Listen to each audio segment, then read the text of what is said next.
honra de receber o presbítero Júnior, que também vai ser boca de Deus esta noite para a sua vida. Presbítero Júnior, que Deus te use em nome de Jesus Cristo. Com a mão lá no céu, aplauda ao Senhor Jesus Cristo.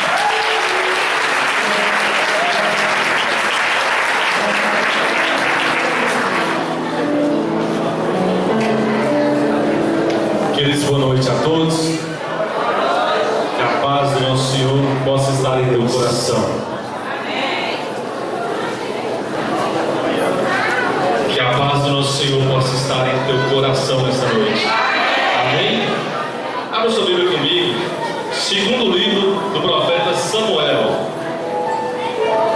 Segundo Samuel, capítulo 7.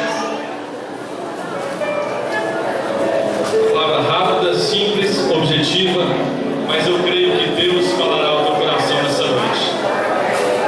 Agora, pois, assim dirás a meu servo Davi: assim diz o Senhor dos Exércitos: eu te tomei da malhada, de detrás das ovelhas, para que fosse o soberano sobre o meu povo, sobre Israel.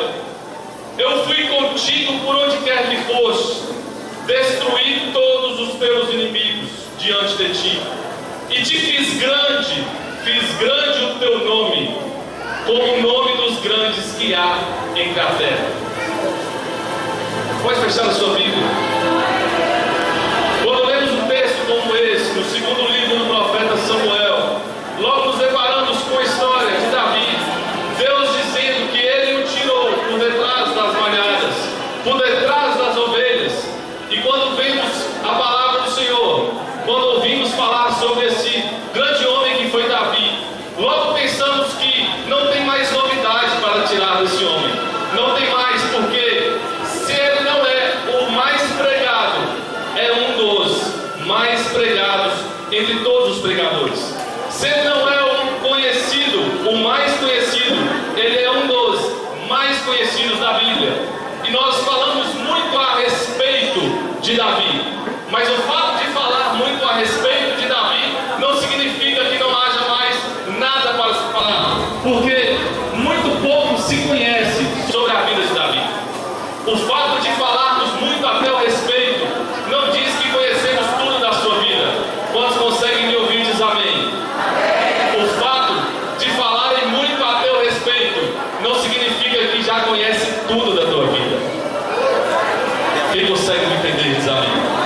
O fato de sermos amigos não significa que conhecemos tudo um do outro, porque uma coisa é falarmos muito a nosso respeito, mas da nossa vida, o que muitos conhecem são só os fatos, mas há verdades que só Deus conhece. O que muitos conhecem da tua vida são só os fatos, mas tem verdade em você que só Deus conhece. Quer que eu lhe dê uma prova de que conhecemos muito pouco sobre Davi? Uma grande discussão, uma grande briga entre os estudiosos é quem seria a mãe de Davi. Você ouve falar sobre o teu pai, Jessé, até mesmo quando Deus diz: olha, não tenha dó de Saul, tendo eu rejeitado, mas vai até a casa de Jessé, o belemita, porque de lá eu provi um rei para Israel.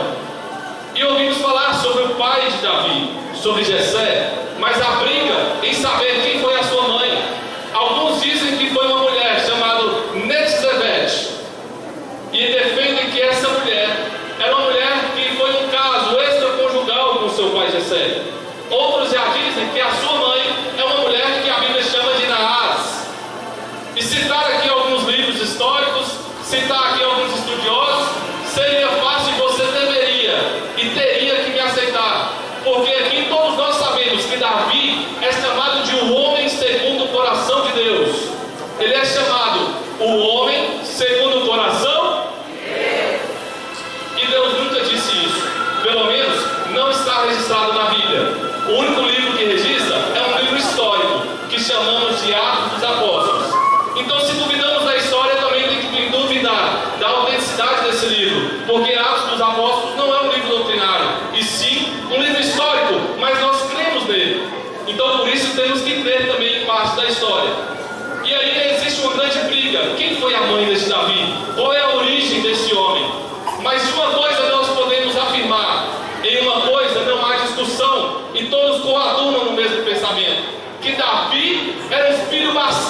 Jessé. Porque é ele mesmo quem vai dizer. No Salmo 51 ele diz: em pecado fui gerado, e em iniquidade concebeu a minha mãe. Isso nós todos temos que aceitar e abandonar o mesmo pensamento. Que Davi não era o filho legítimo, mas era o filho bastardo. Um filho com uma outra mulher. Ele mesmo vai dizer em um dos seus salmos: os irmãos, filhos do meu pai, estão contra mim, e até os meus próprios irmãos me desconsideram.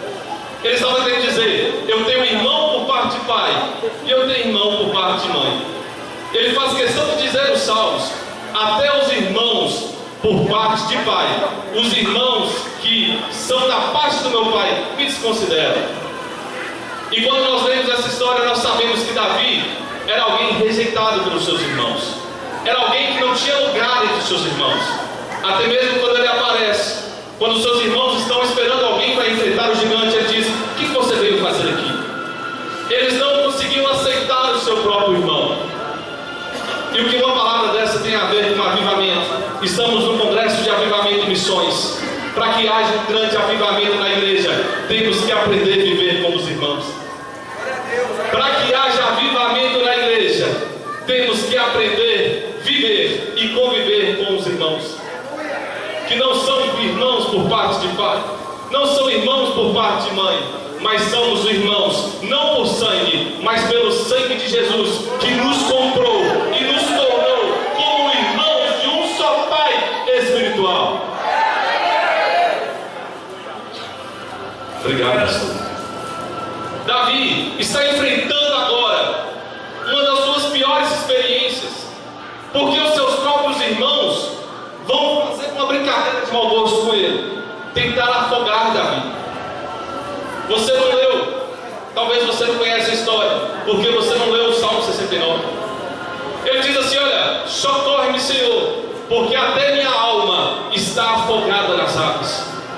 Os irmãos de Davi estão brincando agora de afogar, a tal ponto que ele diz: eu me atolei neste lamaçal, porque até o meu rosto consegue ver a lama. Porque os irmãos de Davi brincavam de afogar, e afogavam tão profundo que passavam o rosto dele no fundo do rio. Davi está sofrendo uma experiência traumática. Davi está sofrendo uma experiência que vai marcar a sua vida, e ele pensa que ele vai morrer. Quando ele pensa que ele vai morrer, e até os seus irmãos pensam que Davi já tinha morrido, eles o entregam e deixam que a correnteza leve o Davi, para que depois pudessem falar assim: olha, foi um acidente, ele morreu. Mas Davi então agora, ele chega a um determinado ponto que ele acorda e vê que ele não está morto. Os seus irmãos nunca o aceitaram. Ele vai dizer nos Salmos: olha, eu tenho que restituir até o que não roubei. Porque os seus irmãos diziam: você está aqui como filho bastardo para tomar a nossa herança. Fica despreocupado, aquilo que é teu, quem toma? Aquilo que é teu, ninguém tira. Aquilo que Deus tem reservado para você, ninguém pode tomar. A preocupação dos irmãos era essa. Eles diziam: você vai ter que restituir. E ele diz no Salmo: me fizeram restituir até aquilo que eu não roubei. E ele diz no Salmo: olha, eu tenho suportado todas as afrontas por amor ao teu nome. Eu vejo em Davi alguém que tinha um coração tão puro e bom que não conseguia fazer vingança com as suas próprias mãos. Porque ele dizia: com o leão eu despedaço ele, com o urso eu rasgo pelo meio, mas com os meus irmãos eu deixo que o meu Deus trate com eles. É porque você não leu, mas está escrito ele dizendo: olha, eu tenho suportado as afrontas por amor do teu nome. Eu não sei quem tem te afrontado, mas suporte, porque quem peleja por você é Deus. Quem luta por você é Deus. Quem te defende diante dos teus adversários é o Senhor. Não precisa pelejar. Quem vai lutar por você é Deus. E ele suporta tudo. E no meio dessa experiência os irmãos pensam: agora já morreu, deixa ele ir pela correnteza. Mas ele acorda em um determinado momento e ele percebe que não está morto. Quando ele percebe isso,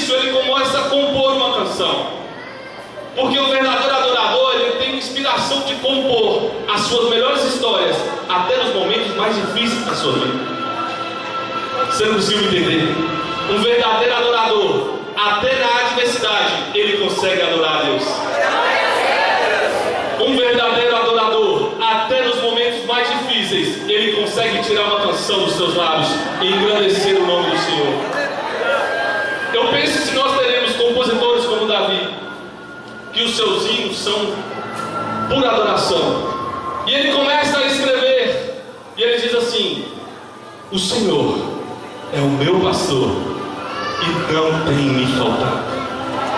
Ele começa a escrever: o Senhor é o meu pastor e não me falta. Não é as coisas. Ele percebe que Deus é quem nunca falta para ele, porque tudo pode te faltar. Ainda que tudo te falte, Deus nunca faltará na tua vida. E ele começa a dizer: deitar-me me fazem verdes pastos, porque ele acorda e ele está deitado em um pasto verdejante. E ele diz: os meus irmãos tentaram me afogar, mas o Senhor tem me guiado por águas tranquilas. E agora que você tem que ler os 4 primeiros versículos do Salmo 23 e ler o Salmo 69, para você entender essa história.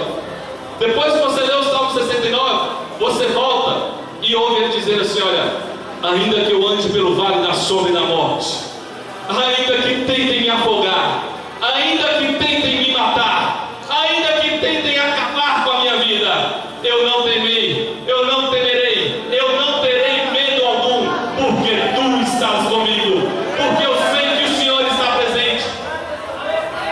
O que é o vale da sombra e da morte? A experiência mais traumática que uma pessoa pode ter é estar perto da morte.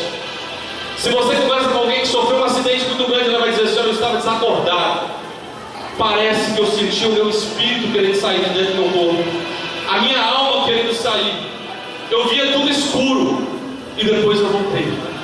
Essa é a sensação que Davi teve, que ele estava atravessando o vale da sombra e da morte, mas de repente ele voltou e ele viu que ele estava vivo, e ele disse: até diante da morte Deus está, até no vale mais escuro Deus está presente, até no lugar mais sombrio Deus se faz presente, e até a morte tem que recuar e dizer: Deus é soberano, Deus é poderoso, Deus é soberano, e não tem nada que aconteça sem a permissão dele. Ele viu que até no vale da sombra e da morte Deus estava. Mas é aqui que eu quero que você preste atenção, porque parece que eu consigo ouvir Deus dizendo para ele: compõe agora, escreve, Davi, prepara uma mesa na presença dos meus inimigos, unge a minha cabeça e o meu cálice faz transbordar. Davi tem dificuldade para escrever isso, porque quem conhece o coração de Davi não era vingativo. E eu creio que nem Davi conseguiu escrever isso na primeira instância, mas ele está ali recuperando as suas forças, quando de repente chega alguém e diz: Davi, Davi, mandam te chamar na tua casa o teu pai Jessé. Davi leva um susto, porque ele não conhecia a casa do teu pai. Davi nunca morou ali, Davi nunca habitou naquele lugar. Davi morava em uma casa distante, por detrás das malhadas, por detrás das ovelhas. Um filho bastardo não sentava-se junto com os filhos legítimos. Ele não morava na mesma casa que os seus irmãos. E alguém está dizendo: olha, teu pai manda te chamar. E ele imagina o que pode estar acontecendo. Quem vem trazer a notícia diz para ele: olha, naquele lugar tem um profeta, e lá está tendo uma cerimônia, já santificaram todos os filhos, tem um sacrifício colocado na mesa, e o que você não acredita, o profeta disse que ninguém se assenta naquela mesa enquanto você não chegar. Davi, o profeta mandou dizer: nessa mesa ninguém se assenta enquanto não chegar aquele para quem ela está reservada. Ei, aquilo que Deus te prometeu, ninguém toma, ninguém senta na mesa da vitória, ninguém vai celebrar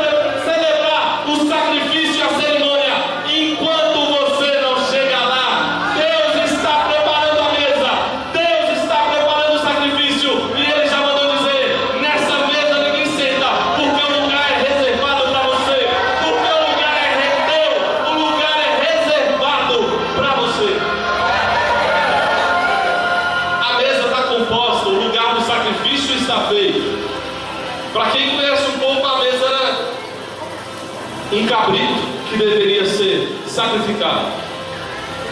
Em Êxodo tem uma ordem que Arão recebeu. Toda vez que for sacrificar um sacerdote, separa a coxa para o sacerdote comer. Essa coxa era reservada para sacerdotes, reis e profetas. O melhor pedaço está para Samuel, o profeta que está naquele lugar. A mesa está aqui numa ponta, Samuel. Na outra ponta, Jessé, o pai de Davi. Aqui estão 3 dos seus irmãos, e aqui 4 dos seus irmãos.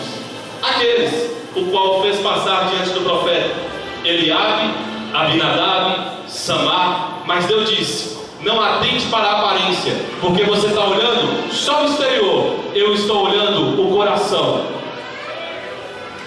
Se você recebesse Deus na sua casa, como você o receberia? Se você recebesse o próprio Deus na sua casa, como você receberia? Isso é para que você possa entender. Receber Samuel em casa era receber o próprio Deus em casa. Porque o profeta era honrado, e a pessoa que estava recebendo o anfitrião sabia: não é o profeta que está vindo me visitar, é o próprio Deus quem vai visitar a minha casa. Aleluia. E agora, como que Deus vem visitar a sua casa e você esconde um filho? Deus vai visitar a tua casa, você coloca a melhor roupa nos seus filhos e diz: se veste, se prepara, o profeta está vindo. E quem lê o texto diz: santificou todos os filhos.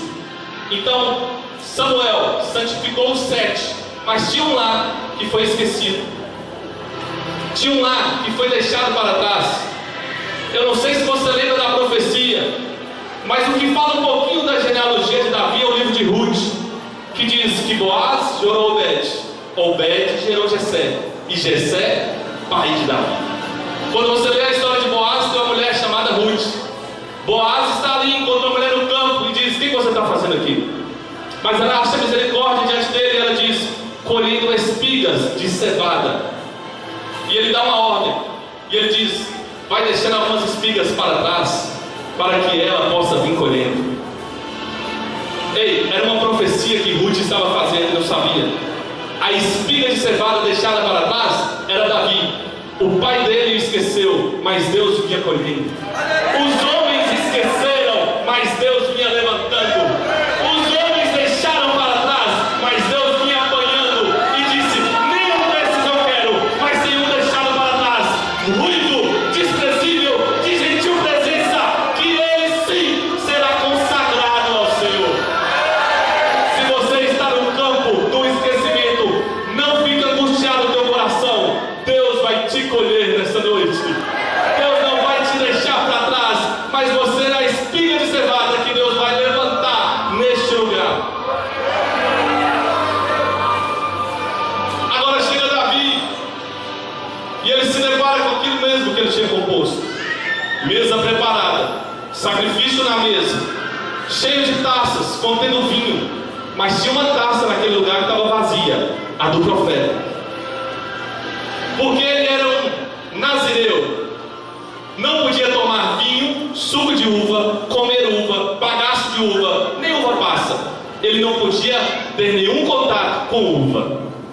Então todas as taças estavam cheias pelo vinho, mas uma taça estava vazia, a taça do profeta.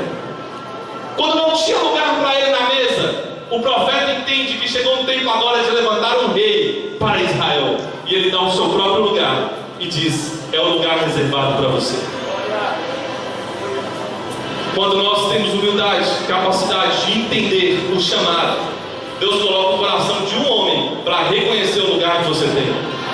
Ainda que muitos desprezem, e ainda que muitos te esqueçam naquele campo, mas sempre vai ter alguém que vai dizer: eu reconheço na tua vida, eu reconheço o teu ministério, eu reconheço a tua chamada, eu reconheço o que Deus fez em você, eu reconheço que o seu tempo chegou, e é tempo de se levantar, e é tempo de ser ungido para a obra que Deus tem confiado na tua mão.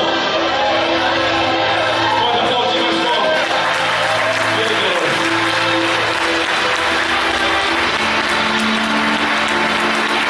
Samuel está no seu lugar, e diz: aqui está Davi. E agora chegou o momento, chifre de azeite, o sacrifício na mesa, a coxa. aquela reservada, a melhor parte. Sabe o que eu quero dizer? A melhor parte Deus tem reservado para você. Então eles vão assistir, então eles vão ter que presenciar. Prepara diante de mim uma mesa na presença dos meus inimigos. Unge a minha cabeça, e o cálice que está debaixo dele, vazio. O cálice não tinha vinho, mas estava vazio. Quando o óleo é derramado na cabeça de Davi, quando o óleo começa a descer, quando o óleo começa a passar pela barba de Davi, começa a encher a taça que não tinha vinho, mas estava cheia de azeite. Você não conseguiu pegar? Paulo vai entender isso e vai dizer: não vos embriagueis com vinho, onde há contenda, mas enchei-vos do Espírito Santo. Aquela taça só tinha lugar para uma coisa: azeite. Quanto mais Samuel derramava, mais a taça enchia. Quanto mais Samuel derramava, mais a taça enchia. Encheu tanto, a ponto de transbordar. E ele disse: enche, Senhor, a minha taça, e o meu cálice faz transbordar. Ele olha para os irmãos, os mesmos que tentaram matar. Ele olha para o seu pai, aquele que sempre o desprezou. E ele termina de compor a canção mais linda que nós conhecemos, como Salmo 23. E ele diz: certamente, bondade e misericórdia me seguirão todos os dias da minha vida. Ele sabia que Deus tinha cumprido nele aquilo que os irmãos não queriam. Ele sabia que Deus agora tinha o consagrado para uma obra que ninguém poderia fazer, somente ele. E é isso que gera intriga de muitos, porque Deus se preparou para uma obra tão especial que só você pode fazer. Deus te ungiu para uma obra tão especial que só você pode alcançar. Quando nós pensamos que conhecemos toda essa história de Davi, nós nos deparamos com essa cena da sua consagração. E agora Samuel diz: encontrei um homem no qual Deus se agradou. Porque de todos os outros, Deus dizia: não é este, não é este. Mas agora de Davi, Deus diz: este é o que será consagrado para uma obra. Deixa eu te dizer uma coisa: nós estamos no congresso de missões, e talvez você se considere tão pequeno, que você se considere assim: como posso eu ser um missionário? Como posso eu falar de missões? Como que Deus vai me levar lá tão longe? Mas talvez tenha um coração sedento do teu lado precisando de uma palavra. Talvez tenha um coração sedento pertinho de você precisando receber uma palavra. Sabe onde é teu campo missionário? Todo coração sem Deus é o teu campo missionário. Talvez eu estou falando para pessoas aqui que realmente Deus não leve até a Europa. Eu tenho um amigo meu que foi fazer missão na Europa. Meu Deus do céu, que sofrimento. Eu tenho um colega que foi fazer missões em Curitiba, no Paraná. Que maravilha, lugar bom de viver. Talvez você não vá tão longe assim, ou talvez você ultrapasse o que eu estou dizendo, mas de uma coisa eu tenho certeza: esses dias de congresso, Deus tem te capacitado, Deus tem te ungido, Deus tem derramado do Espírito Santo sobre a tua vida, para que você possa inflamar pessoas à tua volta, para que você possa contagiar pessoas que estão do teu lado, para que você possa ser um canal de Deus. E até aquele que acha esquecido, até aquele que acha que não tem jeito, até aquele que pensa que Deus não tem nada com ele, Deus quer fazer de você um ungido do Senhor, um escolhido do Senhor, um capacitado. E Deus quer derramar essa noite um azeite tal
eu vou ser grande nessa terra.